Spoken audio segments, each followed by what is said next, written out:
মাননীয় স্পিকার, আপনাকে ধন্যবাদ। এইরকম একটা প্রশ্নের অপেক্ষায় আমরা ছিলাম। আমরা এর জাতীয় গুরুত্ব সবাই অনুধাবন করেছি, এই জন্য সবাইকে ধন্যবাদ। কিছুদিন যাবৎ আমরা সবাই লক্ষ্য করছি বাংলাদেশের সরকারের প্রধান, তার স্ত্রী, তার কন্যা, আমারও আছে, আমারও স্ত্রী পুত্র কন্যাকে দিয়েছে, অনেকেরই গুরুত্বপূর্ণ রাজনৈতিক ব্যক্তিত্ব এবং সমাজের গুরুত্বপূর্ণ ব্যক্তি তাদের পরিবারের সদস্যদের নিয়ে অথবা রাজনৈতিকভাবে প্রতিপক্ষ বিবেচনায় যে সমস্ত কন্টেন্ট সামাজিক যোগাযোগ মাধ্যমে ভার্চুয়াল মিডিয়ায় প্রকাশিত হচ্ছে স্বাধীনতার নামে এবং মত প্রকাশের স্বাধীনতার নামে, সেটা আসলেই মত প্রকাশের স্বাধীনতা কিনা সেটা পুনরায় সংজ্ঞায়িত করা দরকার। আমরা সেজন্য এই সামাজিক যোগাযোগ মাধ্যম বা যেটাতে আইনি ভাষায় আমরা বলছি cyber space, which includes everything, social communication media, virtual media সহ সব কিছু ইনক্লুড করা হবে এবং এই সংজ্ঞাগুলো নতুনভাবে সংজ্ঞায়িত হচ্ছে। এবং আজকে সকালেই এই বিষয়ে আমি একটা আইনি সংস্কার করার জন্য ড্রাফটে হাত দিয়েছি। তা আমি জানতাম না আজকে এই কোয়েশ্চেনটা এখানে আসবে, এবং এটা মন্ত্রণালয় হিসেবে তথ্য মন্ত্রণালয়ের বিষয় যেহেতু কোরিলেটেড, আর এখানে সংসদের একটা বিধি মোতাবেক কেউ না থাকলে আমার জবাব দেওয়ার একটা বিধান আছে, সেই জন্য মাননীয় চিফ হুইপ একটা চিঠি আপনাদের দিয়ে রাখছে। ওই হিসাবে বলছি, উদ্দেশ্য ও কারণ সম্বলিত প্যারার মধ্যে আমরা যেটা ড্রাফট করার চিন্তা করছি খসড়া, তার মধ্যে আমি শুধু কয়েকটা লাইন পড়ি।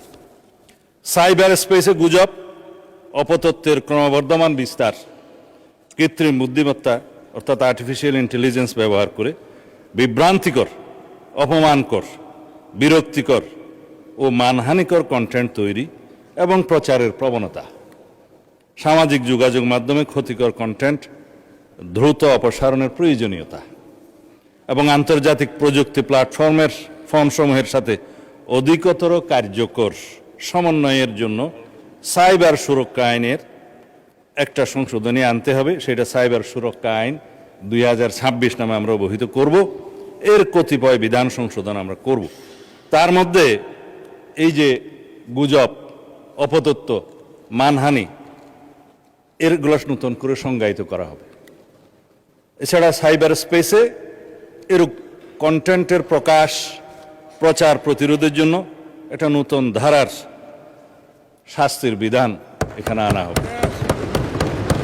আবার আন্তর্জাতিক প্ল্যাটফর্ম, প্রযুক্তি প্ল্যাটফর্মসমূহের সাথে কার্যকর সমন্বয় এবং সময়সীমাভিত্তিক কন্টেন্ট অপসারণ ব্যবস্থা নিশ্চিত করার জন্য আর একটা নতুন বিধি সংযোজন করা হবে।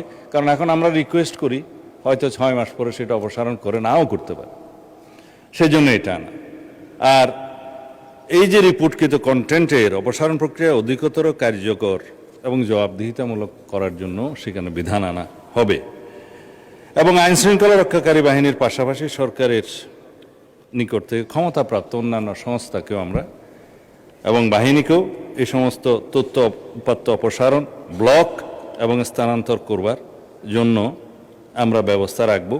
সেখানে আমরা অনেক অথরিটি আছে, জাতীয় সাইবার সুরক্ষা আইনের মহাপরিচালক আছে, প্রযোজ্য ক্ষেত্রে বিটিআরসি আছে, তাদেরকে আমরা এই ক্ষমতা দিতে পারি।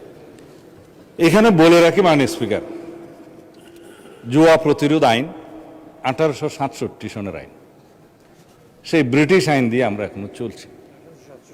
সেইটা 1867। নতুন করে আশা করছি সংসদের এই সেশনে আইনটা আনতে পারবো, ফাইনাল স্টেজে আছি, জুয়া প্রতিরোধ আইন।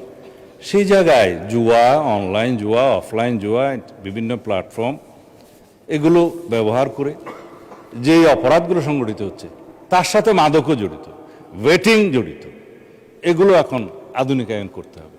আমরা আরও অনেক আইন আনার চেষ্টা করছি। আইনি কাঠামোটা দাঁড় করা গেলে সেটা তখন প্রয়োগের ব্যাপার। প্রয়োগের ক্ষেত্রে তখন মিসইউজ হচ্ছে কিনা, অ্যাবিউজ হচ্ছে কিনা সেটা তখন দেখা যাবে, সংশোধনের মাধ্যমে যেতে হবে।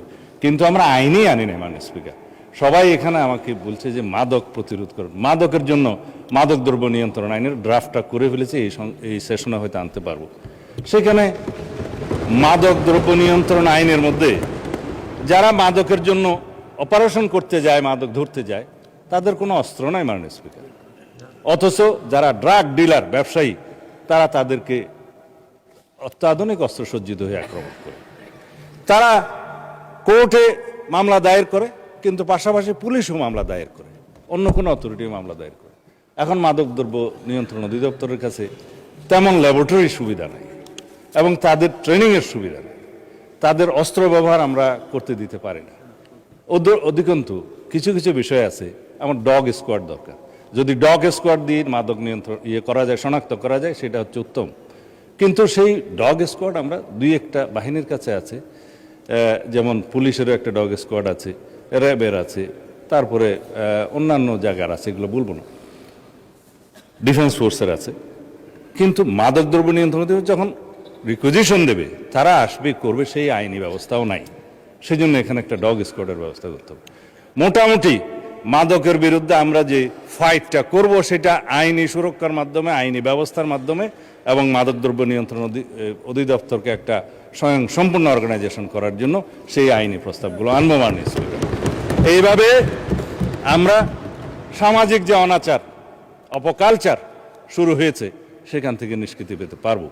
সেই জন্য আমরা আগেই বলেছি, এই জাতীয় সংসদের কাছে এই জাতি নতুন জনপ্রত্যাশা অনুযায়ী অনেক কিছু আশা করে। ইনশাআল্লাহ আমাদের কেবল 3 মাস গেছে, আপনারা আরেকটু সময় দেন, দেখবেন ইনশাআল্লাহ আমরা আইনগতভাবে আমাদের কাঠামোগুলো শক্তিশালী করে এই জাতীয় প্রত্যাশা, এই সমস্ত অনাচার, সেই অপরাধ, এগুলো সব কিছুকে আমরা প্রতিরোধ করতে সক্ষম হব। ধন্যবাদ মাননীয় সদস্যকে এই প্রশ্ন উত্থাপন করার জন্য। ধন্যবাদ।